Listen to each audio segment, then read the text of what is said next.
Good evening, everybody. My name is Ryan Johnson. I'm a lifelong Southsider, a proud millennial supporter of Hillary Clinton.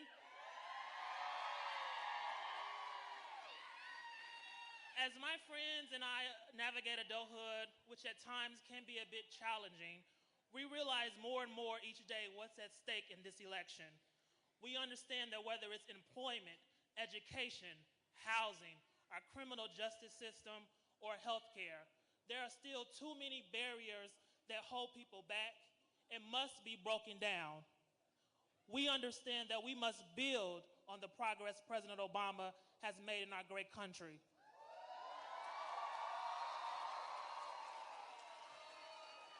Over 6 straight years of job growth, 20 million more people with health insurance, and a step closer to a more perfect union.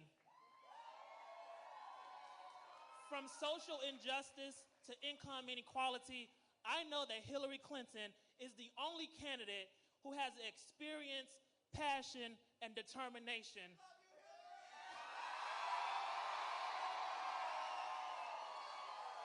to break down all the barriers holding so many of us back. I trust her vision for America that promises opportunity, respect, and fairness.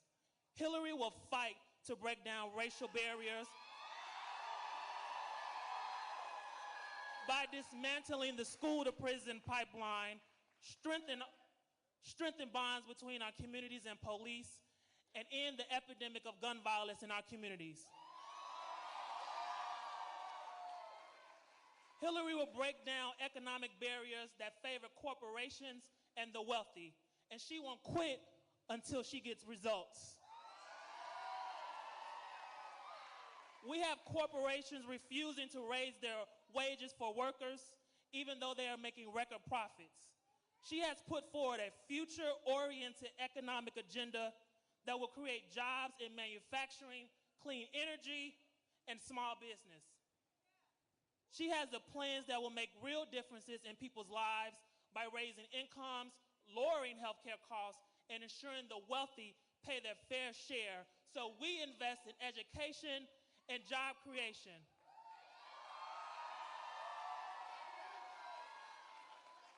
It's time to level the playing field, and I know Hillary will build ladders of equal opportunity for all people. Now, we know nothing in life comes without hard work, and nothing in life is free. But some candidates need to level with voters. Bernie Sanders is promising free health care and free college. But he needs to be upfront.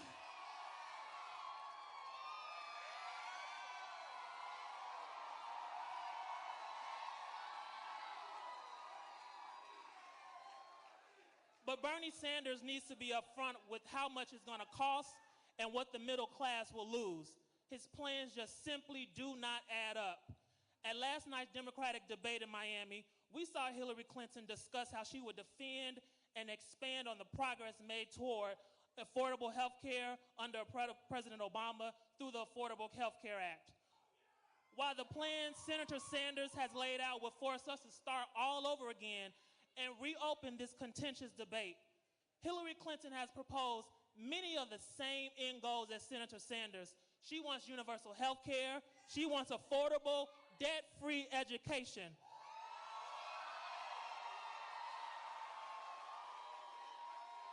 But she has been upfront with us, and she told us how she's going to pay for it.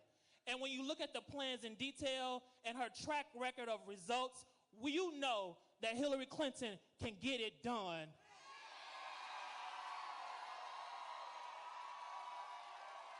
And that's why I'm excited to see Hillary Clinton elected the 45th President of the United States.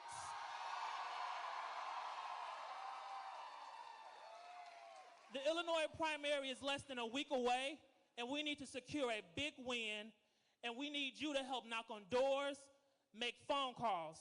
There are organizers and volunteers all around with clipboards ready for you to sign up this weekend. And remember, you can vote early all the way up until Monday evening. Now let's help Hillary Clinton break down one more barrier, and that is making her the first female president of the United States of America.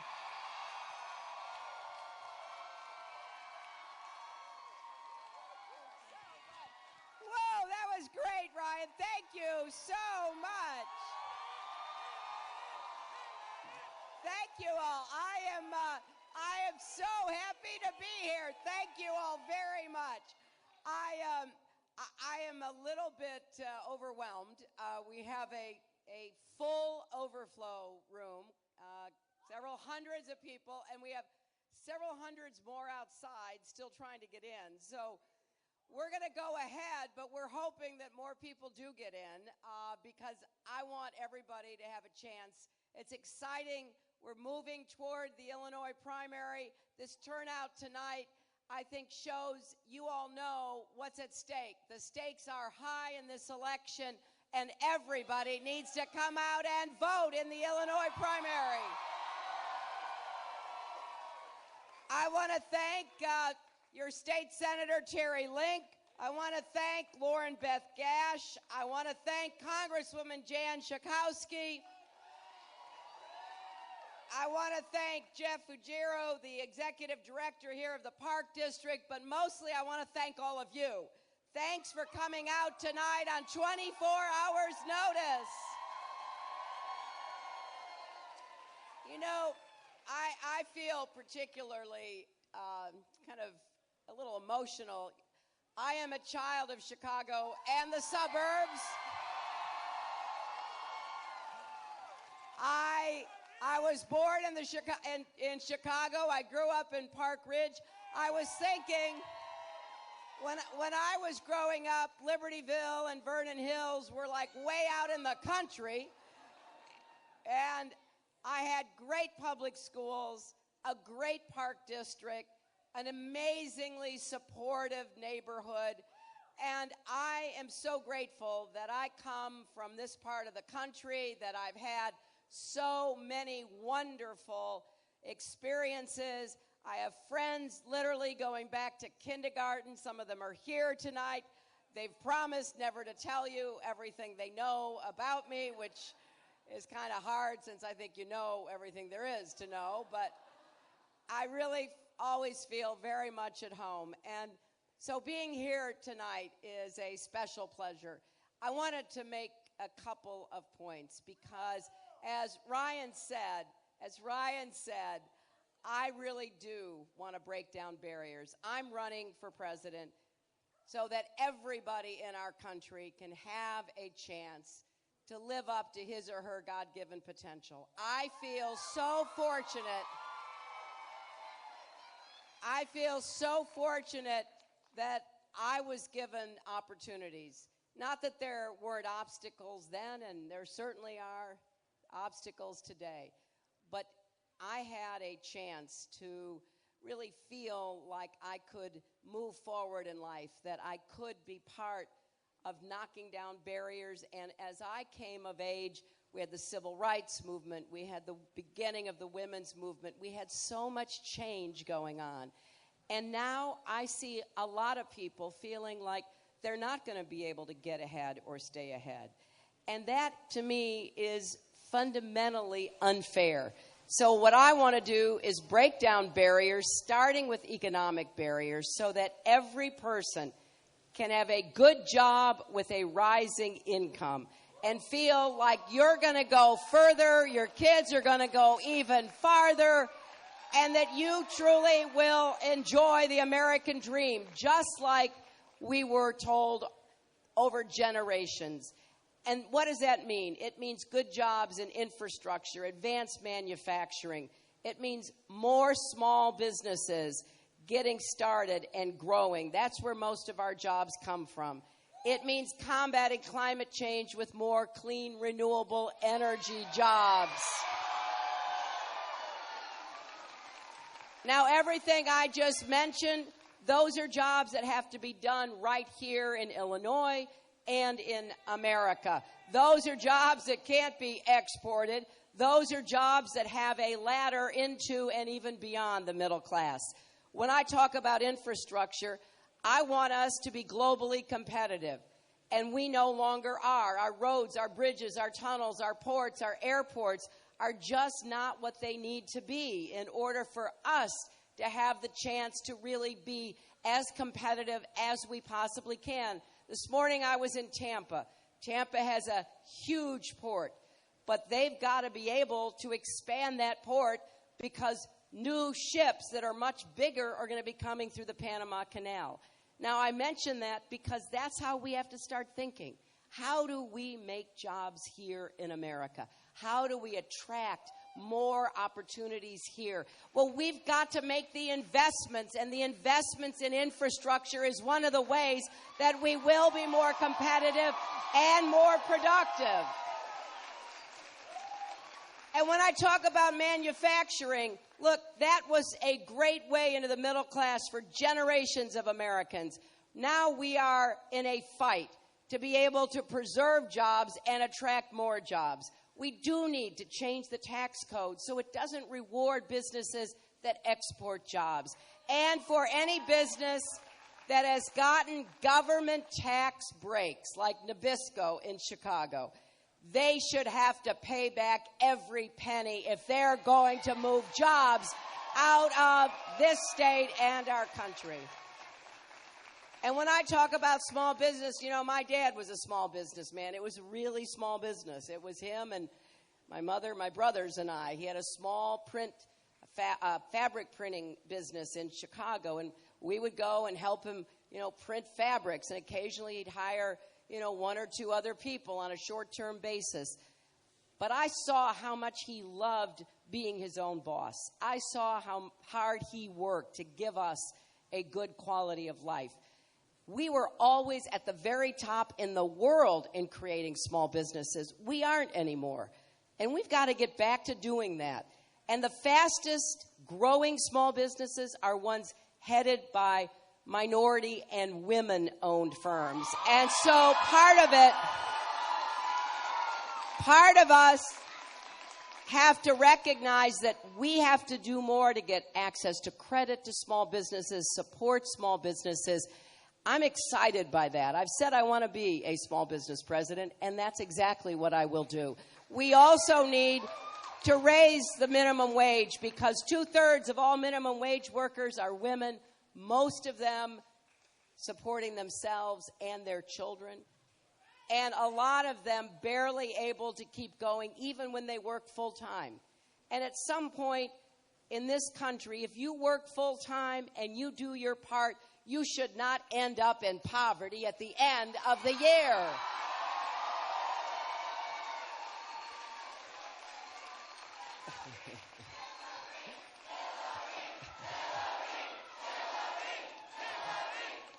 So the other thing, you know, one of the fastest ways to raise incomes in America is to guarantee women get equal pay for the work that we do. You know, I always say this is not a woman's issue. It's a fairness issue. Yes, it is. It's also a family issue.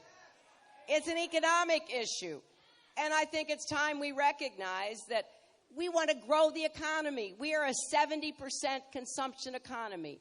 So when people are not paid what they should be paid, that doesn't only hurt them, it hurts our whole economic activity, and it slows down economic growth. So when I talk about all of these things that I, just mentioned, you know, the Republicans don't support any of them. They don't think we need more infrastructure jobs. You know, they're not interested in saving manufacturing and creating more. In fact, their attitude is, we're just not going to make things anymore in America. I just disagree with that. You've got to have a productive economy, and that includes a large group of Americans who are making things, whether it's computer parts or food or any other product. And they don't believe in climate change, so they don't support clean, renewable energy jobs. I've set some big goals. I want us to deploy 500 million more solar panels in the next 5 years. And I want us to have enough clean, renewable energy to power every home in 10 years. And, you know, sometimes when I say this, I get a lot of excited response, but then I do see some skeptical looks. But let me please tell you, I have traveled all over this country. We have states that are already at 1/3 to 40% of their electricity coming from renewable sources, mostly wind and solar. We have the capacity to do so much more. And think of the jobs that we will create, as well as going into a transition to clean renewable energy, which is very much in our interest. When I was in South Florida last night, they're having floods in Miami Beach because the tides are already getting so high. You look at a map of where the worst consequences of climate change will be, well, South Florida is at the top. So people have a direct interest in not only preventing the effects of climate change, including bad weather patterns, but also saving their property, saving their investments, investing in resilience. This is not only a necessity, it's an economic opportunity. So I'm going to continue to lay out a jobs program. You know, it's easy to say what you're against. It's easy to tear down other people. What we got to start doing in America again is decide what we're for, get to work, roll up our sleeves, and start building that future.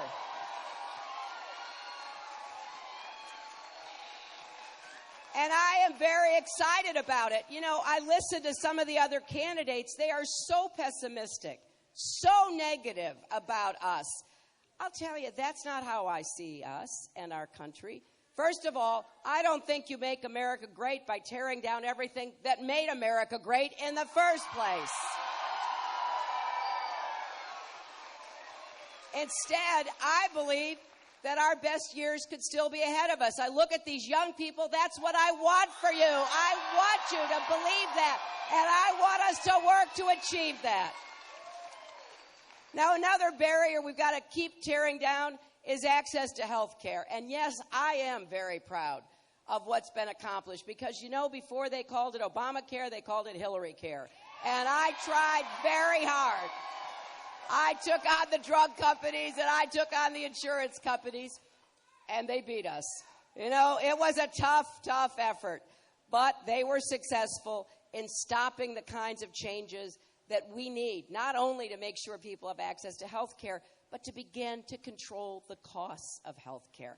So when we weren't successful, I turned around and said, what can we do? And I helped to create the Children's Health Insurance Program. It was a bipartisan effort. 8 million kids are taken care of because of it.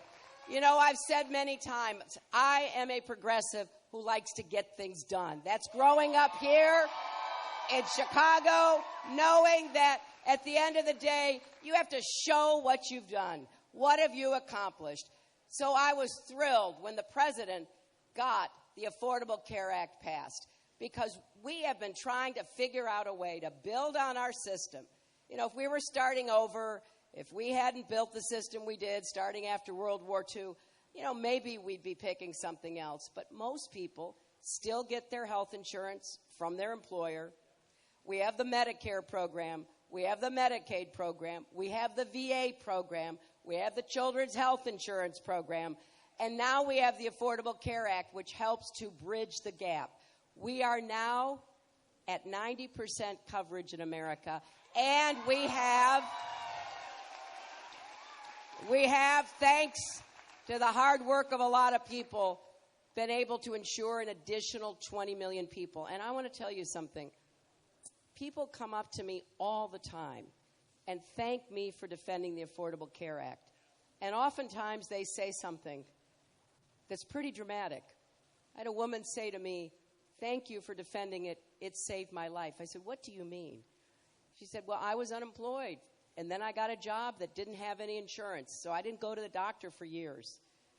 And then I finally thought, okay, the Affordable Care Act, I'm going to try it. I got a policy. I went to the doctor.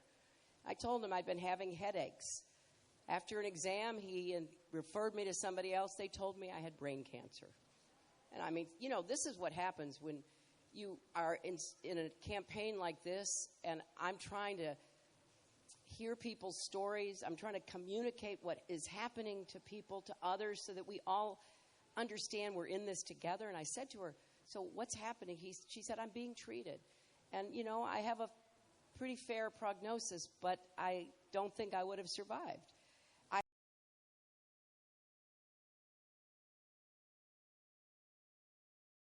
grandchildren, and one had congenital heart problems. She's had 5 operations, open heart operations, this little tiny girl. And he said to me, under the Affordable Care Act, we no longer had lifetime limits, so we could afford to give her all the care she needed. I tell you those stories because, you know, the Republicans have tried to repeal it 63 times. They will never, well, you know, they won't tell you what they will replace it with, but it'll just go back to the way it was. If you have a pre-existing condition, lifetime limits, it will be, and young people, you are on your parents' policies until you're 26 because of the Affordable Care Act, right? So I think we've got to build on it. We've got to make it better. I want to get the costs down. I want to get co-pays and deductible costs down. I want to take on the drug companies because they've gotten into really big, indefensible price increases. And this is something that affects everybody, but it particularly affects the Medicare program. Because if we don't get costs down for people on Medicare, we can't get them down for anybody. And we've got to require that Medicare negotiate for lower prices, buying in bulk like you can with anything else. And like our drug companies do with every other country. You know, that's how they negotiate. So we've got work to do, but I'm very clear about what it will take to make sure that we've got quality, affordable health care for everyone. You know, another barrier that still stands in the way of too many people is education. And here's what I want to say about that. I, as I said, am the product of really good public schools. I want every kid in America to have a good teacher in a good school, regardless of the zip code you live in.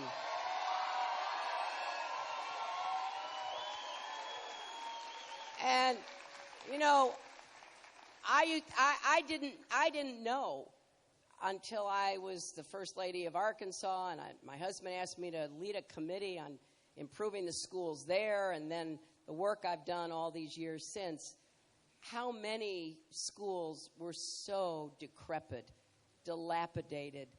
You know, I used to have what I called the Chelsea test. I would go and I would say to myself, would I send my daughter here?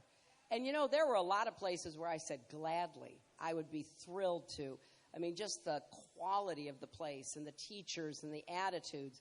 And then, honestly, there were places I wouldn't send any child to. I have been in schools in rural South Carolina that are just deteriorating, literally falling apart. I just was in Detroit. The Detroit public schools are so bad, you've got little kids going to class in rooms with mold and rodents. And you say to yourself, wait a minute, how can anybody in any position of authority, any official, live with themselves if that's what's going on? I mean, there's got to be better answers than what we're seeing in a lot of places in our country. So I want to apply what I call TLC to our public schools. That means I want to focus on teaching because we've got to get a lot of good teachers and keep good teachers in the classroom. I want to focus on learning, which means we've got to provide curricula that every student in every school has a chance to really learn and go as far as he or she is capable of going. And right now, too many places have cut out everything. They don't have art. They don't have music. They don't have a lot of the basics that I took for granted when I was in public school in Park Ridge. And then our community. You know, our communities need to really embrace our schools. And we've got so many talented people living everywhere who can give of their time and their energy and their expertise. But then I thought, well, wait a minute. We have to worry about preschool. And I just saw a great preschool classroom here in this facility. Do any of you here in Vernon Hills have experience sending your kids to preschool right here at this facility? Boy, what a great opportunity. I want preschool education available for all our kids so that they get a better start to be successful when they go to school. And then I want to make college affordable by having debt-free tuition. And I am really excited about this. But as Ryan pointed out when he introduced me, I believe that we ought to focus on sending middle-class kids and working family kids and poor kids. I don't believe you should get free college if you can afford it. And last night in our debate in Miami, when Senator Sanders was asked, do you mean you're going to give free college to Donald Trump's kids and grandkids? He said, of course. Well, not from me. You're not going to see that. I want to help families. I want to help the vast majority of families in Vernon Hills and across America because we have priced college out of the reach of too many families. If we have debt-free tuition for public colleges and universities, we can begin, once again, having more kids go to college and be able to complete college. And we also have to deal with the debt that you already have. Student debt is one of the biggest economic burdens that young people are struggling under. And here's what I want you to know. I go around, I ask people, does anybody here have student debt? Okay. Do any of you know what your interest rate is? Anybody have an interest rate higher than 8%? How much? Yeah, it's scary. You have a scary interest rate. 9%. 11%. Okay.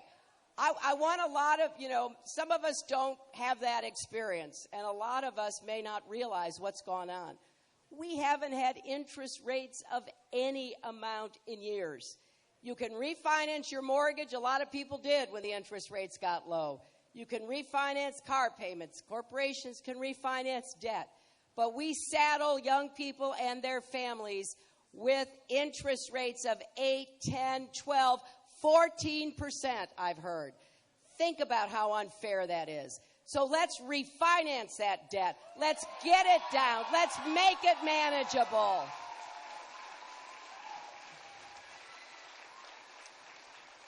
Now, I have to say, higher education remains one of the great equalizers and door openers for people in our country. And because it does, I do not understand what your governor is trying to accomplish.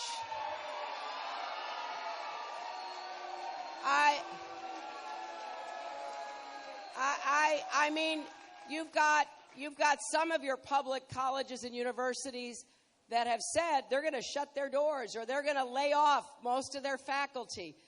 You have no budget. I mean, really, it's almost, I don't know what's going on in the minds of some of these public officials. I mean, you've got the Republicans in Congress won't receive President Obama's budget. They say he can't nominate, according to the Constitution, a successor for Justice Scalia. I mean, this is beginning to be incredibly worrisome. And anybody, Democrat, Republican, Independent, whatever you call yourself, we've got to get back to functioning. We can have disagreements in Washington, in Springfield. That's par for the course. But, our founders understood no human being has the answers to everything. That's why in a democracy, you have to compromise. You have to reach consensus. You have to work with each other. And I have said, I will go anywhere to talk to anybody, anytime, in order to find common ground. That's what I did as First Lady, as Senator, as Secretary of State. It's really interesting to me. I have a lot of wonderful comments that Republicans have said about me when I'm actually working with them. Whenever I run for anything, oh my goodness, they don't have a kind word to say. But once I get there, we start working together. That's what I will do, because I know that the president has to figure out how to build relationships with the opposition, how to work with people who you do not agree with. but to get things done. So I will seek common ground, but I will also stand my ground on important principles and values. Now, let me just say that I also am committed to expanding opportunity and expanding that search, as Ryan said, for the more perfect union. So I will defend basic human rights. I will defend a woman's right to make her own health care decisions.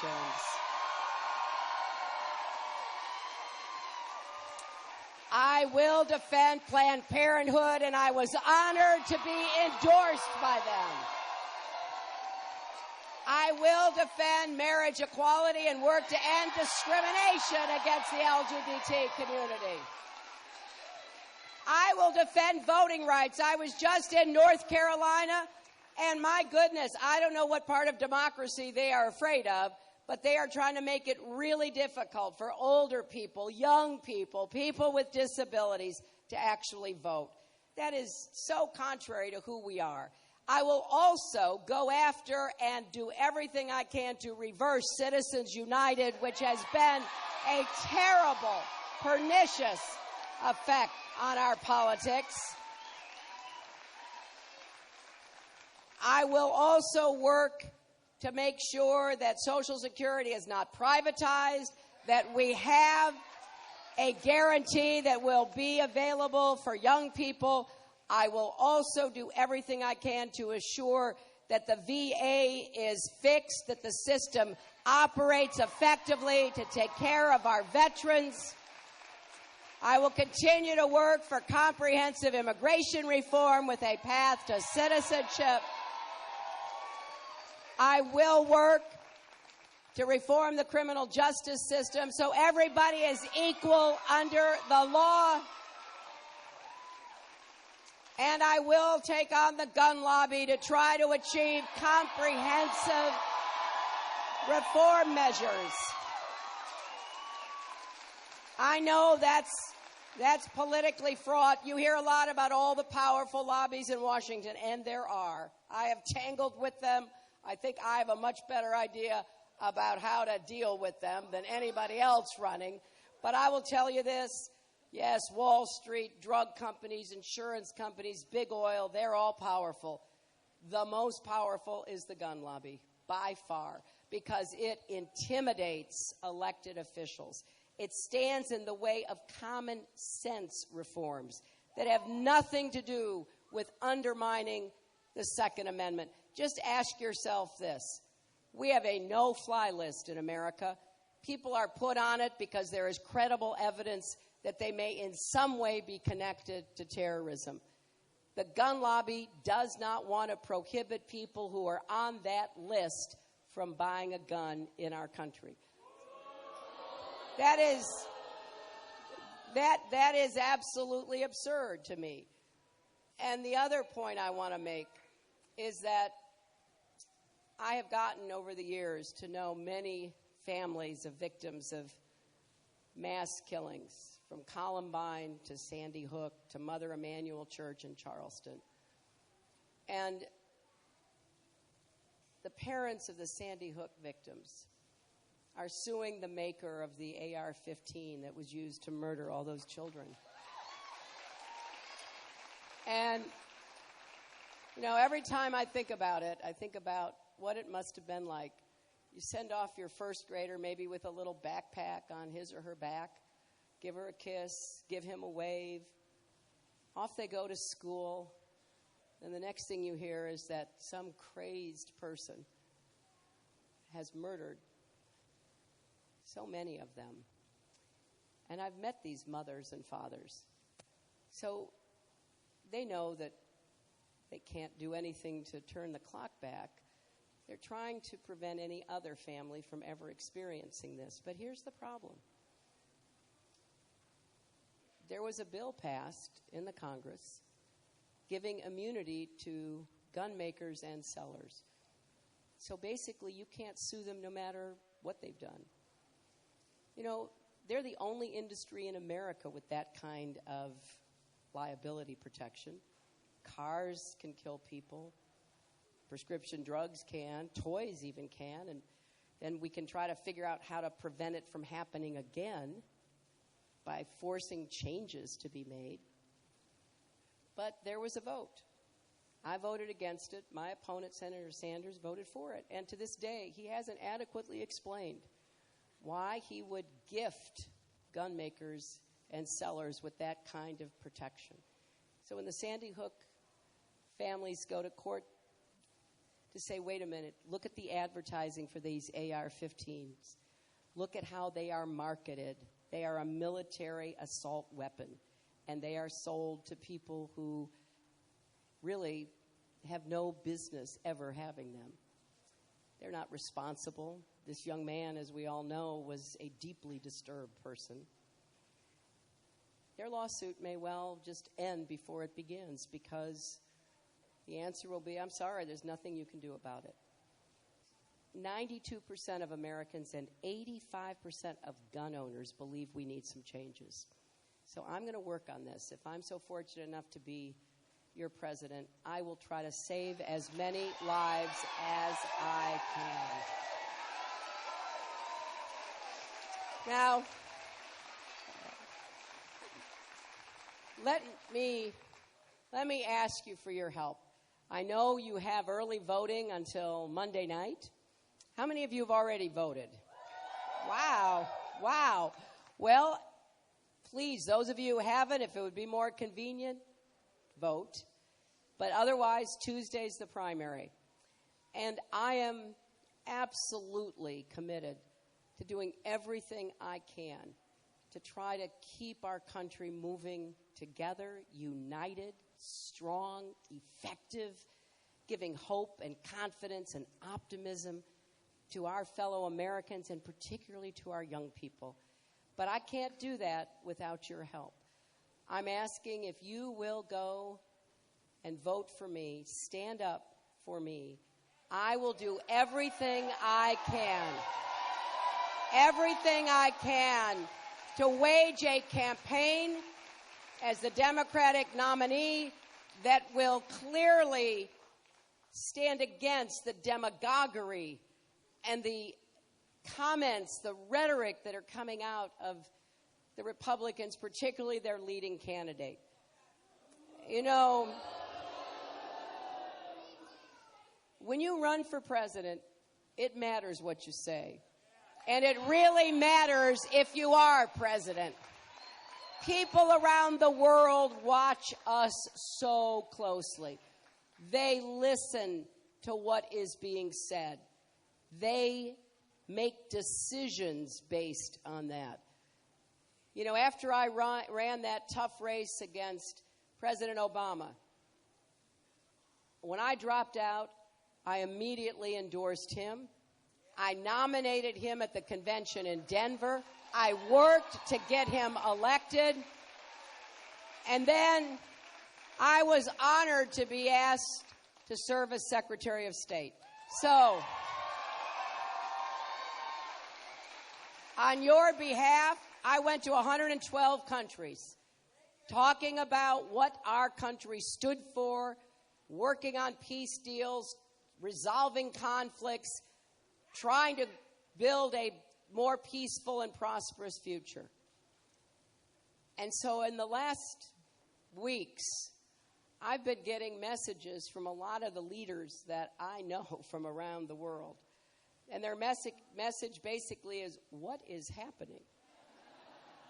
Well, hopefully this is just a momentary lapse, and that we will all come to our senses and have an election about what we usually have an election about. Who has the best ideas? Who can get things done?